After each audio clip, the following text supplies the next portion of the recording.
Hello there, everyone. Keith Schweigert here from LankSports.com with your 2-minute drill for Friday night's LL League Section 1 clash between Reading and Cedar Crest, which is set to kick off at 7 p.m. in Lebanon.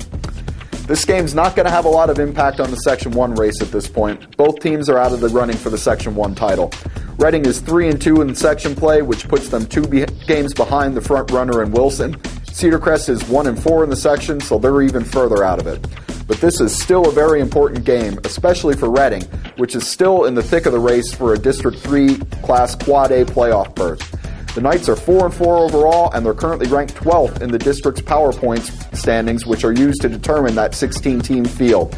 As long as they keep on winning, their playoff future seems secure. But if they take their eyes off the prize, they're going to have to depend on some outside help to get in, and at this point, you'd much rather be in control of your own destiny. Reading is coming off a 20-14 victory over Hempfield last week. That was their third win in the last 4 games. Reading's pretty much dependent on their ground game to move the ball. They average 160 yards per game on the ground, but just 85 through the air. And when you depend on the run that much, you need a good running back, and Reading's got one. Jason Stewart, he's a 5'7", 175-pound senior speedster. He's poised to go over the 1,000-yard mark for the season. He's currently at 932 yards and 14 touchdowns on 141 rushes.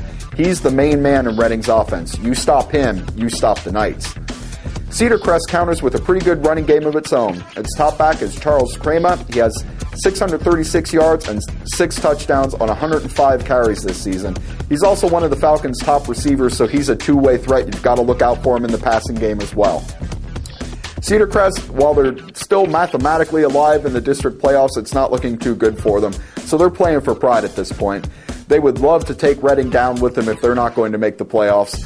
But we'll see. Reading has as I said, it's a much bigger game for them. They've got a little bit of the momentum, so I'm leaning their way. We'll see how it turns out on Friday.